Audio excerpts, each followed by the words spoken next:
It's a love story, what we have, an erotic love story. Oh, and it's so good. The descriptions in the text, but we'll get to that later. We have more background to lay down. When was this written? We're looking at the Hebrew used. It likely comes from the third or fourth century BCE. So that's when we can kind of say the final form came into place. But it probably has traditions going back hundreds and hundreds of years, trickling through culture to try to get to kind of get to its final form. And we think that this has been originally influenced by ancient Egyptian love poetry from the 13th and 12th century BCE. So there's definitely influences from there that we see in the Song of Psalms as well from nearly 1,000 years before, which I think is really interesting.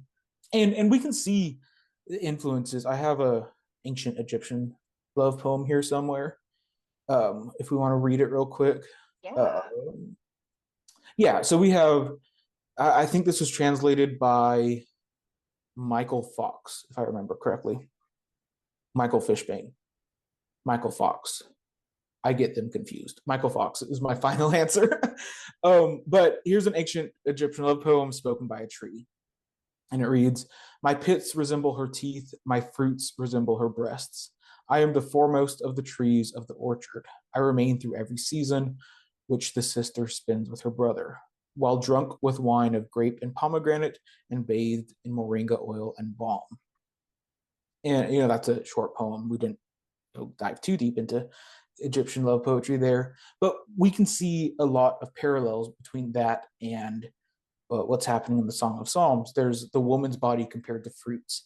There's so much, garden and fruit and nature imagery in the Song of Psalms, and we see that in a lot of ancient Egyptian love poetry.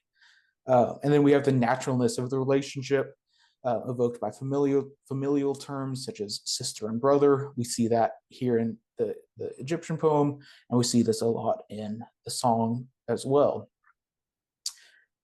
There's connection between love and inebriation. This is common among a lot of different types of poetry. And then there's this the appeal to smell, the moringa and balm, and elsewhere in the Bible, the smell of humans is usually kind of looked down upon, but here we have kind of positive elements of smell found throughout the song.